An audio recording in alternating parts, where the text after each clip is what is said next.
Halo guys, balik lagi bersama Bang Theo di sini. Kali ini Bang Theo akan melanjutkan cerita Again the Sky Supreme. Buat kalian yang penasaran, langsung saja ya simak video kali ini. Oke guys, sebelum video dimulai ada Saweria atau support ya. Dari Kuplay, Idol Dynasty udah pensi bang. Waduh, itu mah udah lama banget ya aku pensinya. Oke, kita lanjut. Ada lagi nih dari Pedang Hongmeng. Waduh, namanya Pedang Hongmeng ya. Tetap semangat upload, siap. Ini juga banyak support dari kalian ya. Makanya aku bisa sehari satu video lagi kayak dulu. Mungkin kalau ada banyak waktu jadi ku usahain 2 video ya dalam satu hari. Oke, langsung ke videonya. Mendengar perkataan Tanyun, Mozifu benar-benar ketakutan dan untaian cairan kuning pucat mengalir dari celananya. Dia terlalu takut dan akhirnya kencing di celana. Mozifu tidak pernah berpikir bahwa dia akan mati suatu hari nanti. Dia tidak pernah membayangkan bahwa seorang pemuda yang kurang dikenal akan menghabisi dirinya. Aku tidak ingin mati. Mozifu menjadi semakin ketakutan dan menangis. Paman kedua, paman ketiga, datang dan selamatkan diriku. Tiba-tiba di langit yang jauh, 2 suara lama terdengar lagi. Tanyun, jika kamu memiliki sesuatu untuk dikatakan, tolong jangan habisi keponakanku. Tanyun, saudara laki-lakiku yang kedua benar. Tolong jangan habisi keponakanku. Mozifu adalah anak kakak laki-lakiku yang sangat berharga. Tanpa menunggu paman ketiga dari Mozifu selesai berbicara, dia dipotong oleh tawa menghina Tanyun. Aku sama sekali tidak takut. Saat dia mengatakan itu, Tanyun memelintir leher Mozifu dan kemudian memukul kepalanya. Mayat Mozifu jatuh ke dalam kehampaan. Tanyun mencibir. 2 orang tua, menilai dari suara kalian. Kalian setidaknya puluhan ribu mil dariku. Di jurang yang melahap jiwa ini yang tidak dapat menggunakan kesadaran abadi, akan sulit bagi kalian untuk menangkapku. Jika kalian memiliki kemampuan datang dan kejar diriku, aku punya waktu untuk bermain dengan kalian. Setelah suara tajam itu, Tanyun membawa Xian-Xian yang masih syok dan melarikan diri ke langit barat. Tanyun mengirim transmisi suara pada Xian-Xian. Jika aku tidak salah, kedua orang itu pasti akan membagi tindakan mereka nanti. Satu akan menjaga pintu keluar dari Soul Devouring Abyss, dan yang lain akan mengejar dan menghabisi kita. Lalu apa yang harus kita lakukan? Xian-Xian bertanya dengan ketakutan. Tanyun berkata, apalagi yang bisa dilakukan? Ambil satu langkah pada satu waktu. Xian-Xian berkata, atau kita tinggalkan tempat ini, jangan biarkan keduanya menangkap kita. Tanyun menggelengkan kepalanya. Tujuan kita adalah untuk menemukan benih api, dan aku tidak akan pergi sampai mendapatkan benih api. Tanyun membawa Xian-Xian dan melaju melalui kekosongan gelap dengan kecepatan tinggi. Tanyun, kemana kita akan pergi? Ayo terbang ke barat untuk beberapa waktu, dan kemudian terbang menuju kedalaman Soul Devouring Abyss. Dengan cara ini, kita memiliki peluang lebih besar untuk tidak tertangkap oleh keduanya. Ketika Tanyun mentransmisikan suaranya, suara marah Mo Changfeng dan Mo Changseng terdengar lagi. Tanyun, kau bajingan sialan. Aku bersumpah aku akan mencabik-cabik dirimu. Tanyun, kamu dan Jalang bernama Xian-Xian, kalian berdua harus mati. Setelah beberapa saat, 2 pria tua mendarat di tanah dan datang ke Mozifu. Mo Changfeng memeluk mayat Mozifu dan berkata dengan sedih, Sifu, paman kedua minta maaf untukmu. Paman kedua tidak melindungimu. Bagaimana cara paman kedua menjelaskan pada ayahmu? Mo Changseng berjongkok, menepuk bahu Mo Changfeng dan menghibur. Kakak kedua, jangan sedih. Prioritas utama kita adalah menangkap Tanyun dan Xian-Xian dan membebaskan dendam Sifu. Tanyun, anak ini telah memakan keberanian seekor macan tutul yang ambisius. Dia berani menghabisi calon penguasa kota Abadimo di masa depan. Mendengar ini, Mo Changfeng menyeka air matanya yang keruh. Lalu dia berkata, adik ketiga, jurang yang melahap jiwa sangat luas dan tak terbatas. Kesadaran abadi kita hanya dapat mencangkup radius 500 mil. Menemukan Tanyun seperti menemukan jarum di tumpukan jerami. Mata keruh Mo Changseng berkedip. Kakak kedua, bocah itu sekarang memiliki 3 pilihan. Yang pertama adalah dia mungkin telah melarikan diri ke Soul Devouring Abyss. Kedua, bahwa tempat yang paling berbahaya adalah yang paling aman.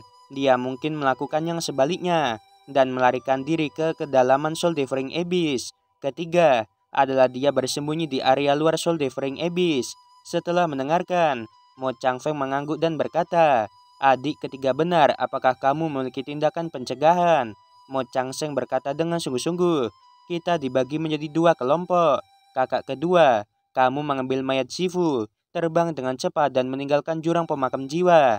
Biarkan para penjaga yang menjaga mayat Shifu, lalu minta jenderal untuk membantu memblokir jalan keluar dan cegah Tanyun melarikan diri. Aku akan pergi ke kedalaman Soul Devouring Abyss untuk mencoba keberuntunganku dan memburu Tanyun. Bahkan jika aku tidak dapat menemukannya selama kamu menjaga pintu keluar, Tanyun tidak akan bisa pergi. Tanyun dan keduanya tidak akan bersembunyi di jurang yang melahap jiwa sepanjang waktu. Jika tidak, cepat atau lambat, jiwanya akan musnah, kekuatan abadinya akan habis, dan tubuhnya akan membusuk dan mati." Mendengar ini, Mo Changfeng mengangguk dan berkata, "Baiklah, ikuti saja rencanamu. Kita telah berada di jurang pemakam jiwa selama 30 tahun, dan kekuatanmu tersisa 60%. Aku khawatir kamu akan berada dalam bahaya jika tinggal di sana untuk waktu yang lama." Setelah mendengar ini, Mo Changfeng berkata dengan tidak setuju, "Kakak kedua, kamu tidak perlu khawatir. Dengan kekuatanku saat ini, aku dapat dengan mudah menghabisi musuh di ranah Kaisar Raja tingkat ke-11. Aku akan lebih berhati-hati. Belum terlambat. Mari kita berpisah dan bertindak." Ketika Mo Changfeng hendak pergi sebagai tanggapan, dia tiba-tiba memikirkan sesuatu. "Apakah kamu ingin aku kembali ke kota abadimu setelah meninggalkan jurang pemakan jiwa, mengubur Shifu, dan bertanya kepada para jenderal 9 surga untuk membantu terlebih dahulu?" Mo Changfeng menggelengkan kepalanya dan berkata, "Kakak kedua, yang menjaga pintu keluar adalah Wan Baoshan, jenderal dari Mansion Kaisar Abadi ke-9. Meskipun orang ini sangat dihormati oleh Kaisar Abadi ke-9, tapi dia tidak pandai menangani banyak hal. Kamu harus menjaga pintu keluar sendiri. Ingatlah untuk meminta Wan Baoshan untuk meminjamkanmu cermin asal mula segalanya. Dengan cermin asal mula segalanya, Tanyun dan Xian dapat ditemukan bahkan jika mereka menyamar. Tentu saja, sebelum itu, kakak kedua, kamu sebaiknya meminta Wan Baoshan untuk mengirim orang ke aliansi 10 kota. Kamu bertanya tentang gambar memori penampilan Tanyun dan Xian. Setelah mendengarkan, Mo Changfeng berkata, "Dengan cara ini, kita akan sangat mudah menangkap sepasang anjing itu. Adik ketiga, hati-hati. Aku akan pergi." Setelah mengatakan itu, Mo Changfeng memeluk mayat Mo Shifu dan terbang menuju pintu keluar Soul Devouring Abyss. "Tanyun, Xian, kalian semua harus mati." Mo Changfeng meraung dengan kemarahan yang tak ada habisnya, berbalik dan berlari menuju kedalaman Soul Devouring Abyss. Pada saat yang sama, Tanyun dan Xian yang telah melarikan diri jauh, mereka turun dari langit dan mendarat di puncak yang sepi. Xian menyeka keringat dari dahinya. Tanyun tersenyum santai. "Gadis kecil, bagaimana? Apakah itu mengasihkan? Dengan keadaan seperti ini, kamu masih bisa bercanda." Setelah Xian melirik Tanyun, kemudian di wajahnya ada kegembiraan dari lubuk hati yang terdalam. "Tapi jujur, ini sangat menarik. Tanyun, tahukah kamu, aku tidak pernah semenyenangkan hari ini ketika aku berpikir bahwa kamu dapat menghabisi para bawahan Mushifu dan dirinya. Kemudian kita dihadapkan pada pengejaran oleh dua orang kekuatan besar. Aku merasa sangat senang. Namun aku sangat penasaran, mengapa kamu begitu berani?" Tanyun mengangkat bahu. "Tentu saja nyaliku sudah mendarah daging." Mata Xian penuh dengan bintang-bintang kecil dan dia mengagumi. "Tanyun, kamu benar-benar luar biasa. Dengan kekuatan ranah Kaisar tingkat ke-7, kamu dapat dengan mudah menghabisi ranah Kaisar Raja tingkat ke-5. Tanyun, seberapa kuat dirimu?" Mendengar ini, Tanyun berkata dengan jujur, "Aku tidak takut dengan ranah Kaisar Raja tingkat ke-8. Jika aku menghadapi seseorang di ranah Kaisar Raja tingkat ke-9, orang yang akan mati pastilah aku." Xian tampak sangat imut dan berkata, "Ini benar-benar luar biasa. Kamu adalah pria dengan tantangan lompatan paling kuat yang pernah aku lihat. Apakah kamu reinkarnasi dari seseorang yang sangat kuat?" Tanyun berkata dengan santai, "Aku pikir begitu, tapi sayangnya tidak." Xian membuang senyumnya dan berkata dengan cemas, "Tanyun, Mushifu bagaimanapun juga adalah tuan muda kota abadimu. Statusnya berada di 100 teratas di alam abadi Hongmeng ke-9. Ketika kamu menghabisinya, apakah kamu memiliki keraguan? Maksudku, Apakah kamu tidak takut dengan balas dendam kota abadimu? Tanyun menarik napas dalam-dalam. Wajahnya yang tampan penuh dengan dominasi. Takut? Apa yang harus aku takuti? Tidak peduli apa status musuh, seberapa tingginya statusnya, betapa mulianya dia, tetapi musuh apapun aku akan menghabisi mereka.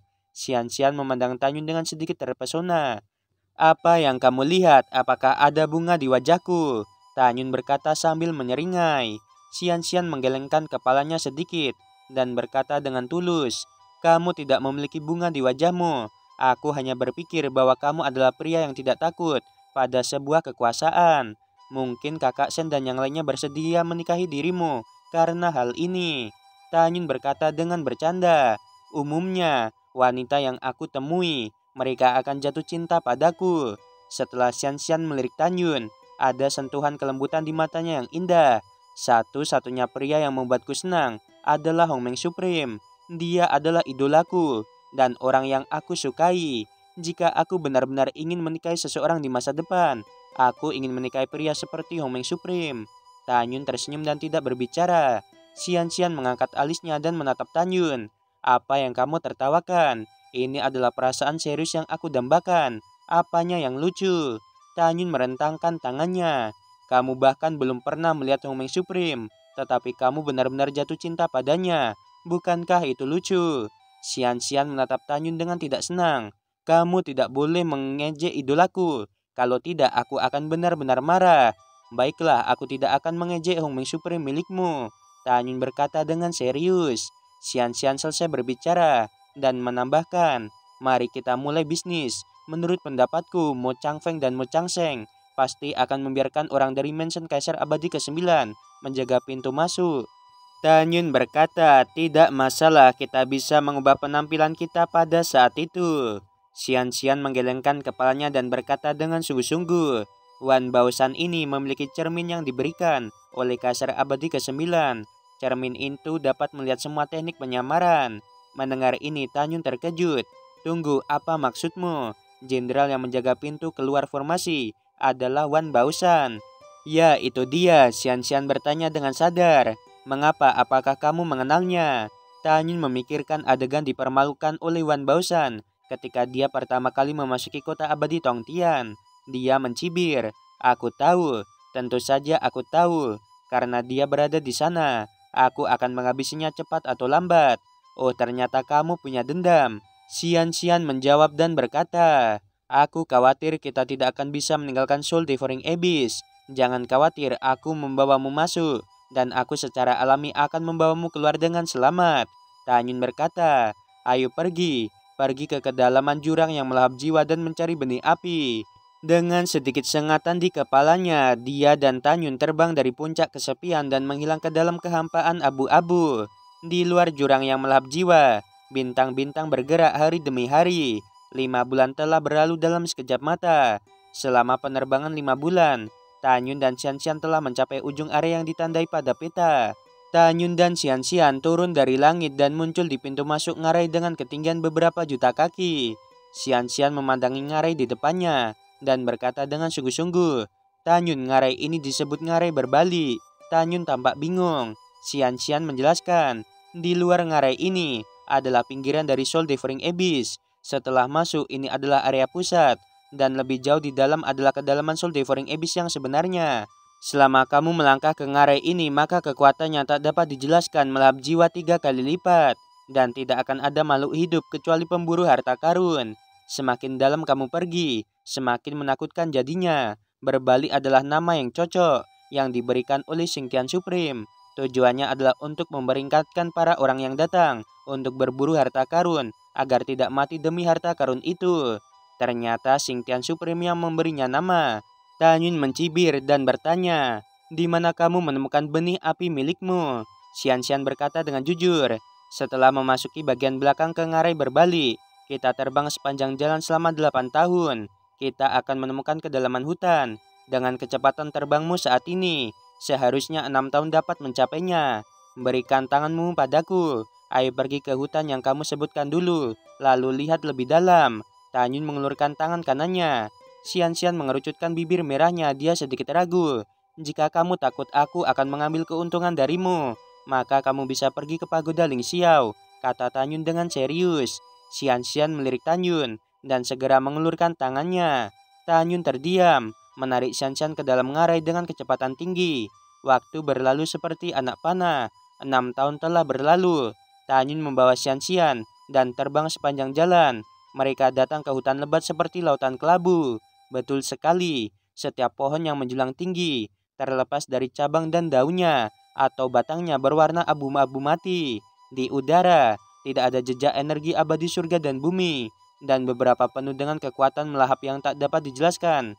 Xian mengulurkan jari dan menunjuk ke puncak terpencil di hutan. Aku menemukan benih api di puncak itu. Apakah kamu yakin? Tanyun mengerutkan kening. Kenapa aku harus berbohong padamu? Xian mengangkat alisnya. Apakah kamu tidak percaya padaku? Bukannya aku tidak mempercayai dirimu, tapi aku semakin merasa bahwa Soul Devouring Abyss itu aneh. Tanyun berkata dengan sungguh-sungguh.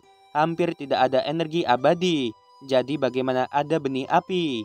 Xian berkata, tidak ada yang bisa menjelaskan pertanyaan ini sampai sekarang. Namun, setelah penyelidikan Xi Yuan Supreme dan Xing Tian Supreme, kesimpulannya adalah bahwa Soul Devouring Abyss adalah harta besar yang tersembunyi di alam semesta yang luas. Di masa lalu yang jauh, ada energi abadi di dalamnya, tetapi kemudian energi abadi melahirkan harta surga dan bumi.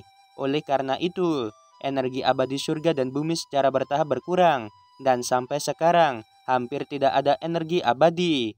Setelah mendengarkan, Tanyun berkata sambil berpikir, aku merasa bahwa kedua Supreme itu terlalu mengada-ada. Xian, jenis api apa yang kamu dapatkan di sini?